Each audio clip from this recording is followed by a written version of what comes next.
Hey there.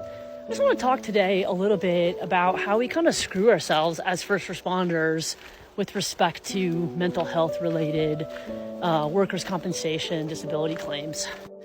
Before I go into that, just want to let you know, my name is Heather Shannon. I run the Adventure Nurse, and I appreciate you following along here. If you like content related to first responders, healthcare providers, mental health issues, and fighting for sabbaticals, then please follow my page and like and respond to some of this content. Share it. So a colleague of mine who is a nurse and first responder herself sent me this very interesting article from Apple News today that I read.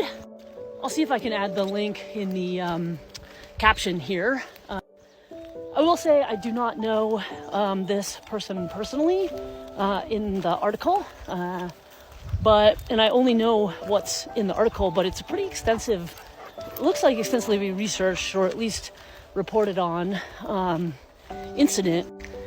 It's of a firefighter in Northern California, actually a fire captain, wildland firefighting fire captain in Northern California, who tried to file a workers' compensation claim for cumulative trauma over the course of his career. And I don't remember, I'm sure it was over a decade, 15, 20 years, I can't remember exactly the details. And as you can imagine why I'm sharing this is that he's run into a lot of trouble with that claim. This article goes on to say that is not an uncommon occurrence for first responders, particularly firefighters, to file successful workers' compensation claims for mental health related reasons such as PTSD, anxiety, depression, etc. The article goes on to explain that there's even been considerable legislative attempts in California to try to enhance the already supposedly worker-friendly, which apparently indicates that first responders are supposed to be presumptively have PTSD causally related to the job without having to necessarily prove the correlation. The article goes on to say that one of the ways that we kind of screw ourselves is that, well, we wait till we're ready to freaking explode before we start asking for help. It's this culture of it's not okay to not be okay, particularly when we're just starting out, we're new recruits, whatever you call the new hires, a period that you have to go through where you're at risk of being separated for any sign of weakness or inability to do the job. So you don't report the stress at the beginning of your career, and you start figuring out how to get really good at bottling that down, compartmentalizing, putting up walls, putting up barriers so that you don't have to feel those feels. And can we really blame ourselves? Because, the shit that you see as a first responder and firefighter, is a lot. But by not reporting it early and often and having a paper trail, then it's difficult to show the cumulative effects of a problem that's otherwise silent. You don't see it like a screwed up back, or a messed up knee. You have surgeries and this and that and complaints that are much more socially acceptable to make early on. So I say again, we screw ourselves for filing this cumulative claim by not talking about this for a while. If it's difficult for you to point to one incident and it's just been like the years and years and years, it just makes it easy for the workers' comp claims adjusters and insurance providers to really call into question, well, how do you really know?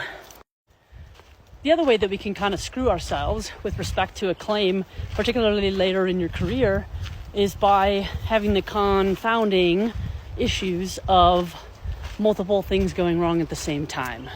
So for example, you're feeling all the effects of your work environment and you're feeling stressed and overwhelmed, you can't sleep, and you're having a hard time, going to work and doing your job well.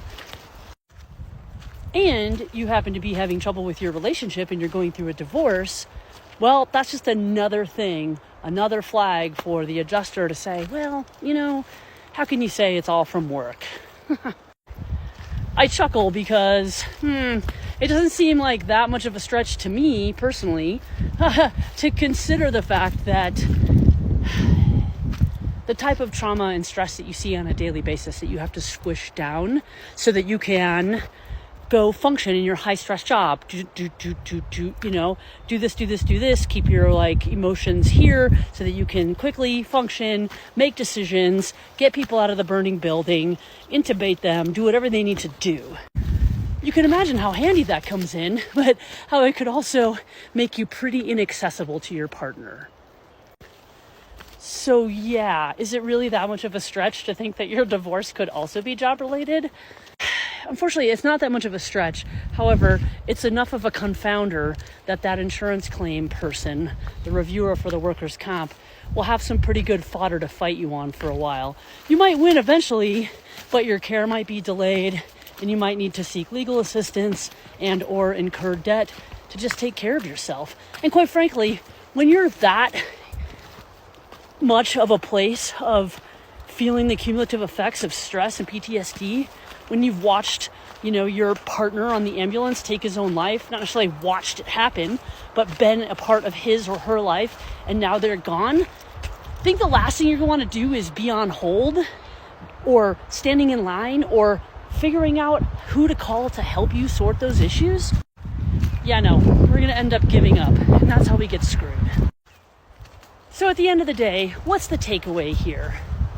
The takeaway is that we need to be looking out for each other and to start increasing the conversation about mental health, checking in with each other, making it be not a stigmatic thing to say, I need help, I'm having a hard time, I need a day off, I need more than 2 weeks of vacation off.